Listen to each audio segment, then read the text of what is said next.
ବରଗଡ଼ ଜିଲ୍ଲା ପାଇକମାଳ ବ୍ଲକ ଅନ୍ତର୍ଗତ ପୁରେନା ଗ୍ରାମଠାରେ ଗଣ୍ଡୁଆନା ଗଣ୍ଡ ସମାଜର ବାର୍ଷିକ ସମାବେଶ ଅନୁଷ୍ଠିତ ହୋଇଯାଇଛି। ଏହି ବାର୍ଷିକ ସମାବେଶରେ ସର୍କଲ ସଭାପତି ସୁଖଦେବ ମାଝୀଙ୍କ ଅଧ୍ୟକ୍ଷତାରେ ଅନୁଷ୍ଠିତ ହୋଇଥିବା ବେଳେ ଏହି ବୈଠକକୁ ଉପସଭାପତି ଦୁର୍ଯ୍ୟୋଧନ ପୁଟା ପରିଚାଳନା କରିଥିଲେ। ସର୍ବପ୍ରଥମେ ସମାଜର ଆରାଧ୍ୟ ଦେବତା ବୁଢ଼ାଦେବଙ୍କ ଫଟୋଚିତ୍ରରେ ପୂଜାର୍ଚ୍ଚନା କରି ସମାଜର ସମ୍ପାଦକ ସୁବ୍ରତ ଦିୱାନ ବାର୍ଷିକ ସମାବେଶର ବିବରଣୀ ପଠନ କରିଥିଲେ।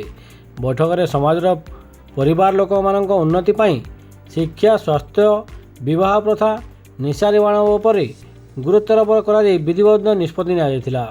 ବର୍ତ୍ତମାନ ସମାଜରେ ଦେଖାଦେଇଥିବା ପୁଅ ଝିଅ ଉପରେ ବିବାହ ପ୍ରଥାରେ ବିଶେଷ ଭାବେ ଆଲୋଚନା କରାଯାଇ ଅତି ଗୁରୁତ୍ୱପୂର୍ଣ୍ଣ ନିଷ୍ପତ୍ତି ନିଆଯାଇଥିଲା। ପୁରେନା ସର୍କଲ ପରିଚାଳନା କମିଟି ଗଠନ କରାଯାଇ ସର୍ବସମ୍ମତିକ୍ରମେ ସଭାପତି ଭାବେ ଦୁର୍ଯ୍ୟୋଧନ ପୁଟା, ଉପସଭାପତି ସୁଫଳ ସିଂ ଧରୁଆ, ସମ୍ପାଦକ ବିଜୟ ସିଂ ଭୁଏଙ୍କୁ ମନୋନୀତ କରାଯାଇଥିଲା। ଶେଷରେ ସମାଜର ବରିଷ୍ଠ କର୍ମକର୍ତ୍ତା ରୁକ୍ମଣ ଧନୁଆ ଧନ୍ୟବାଦ ଅର୍ପଣ କରିଥିଲେ।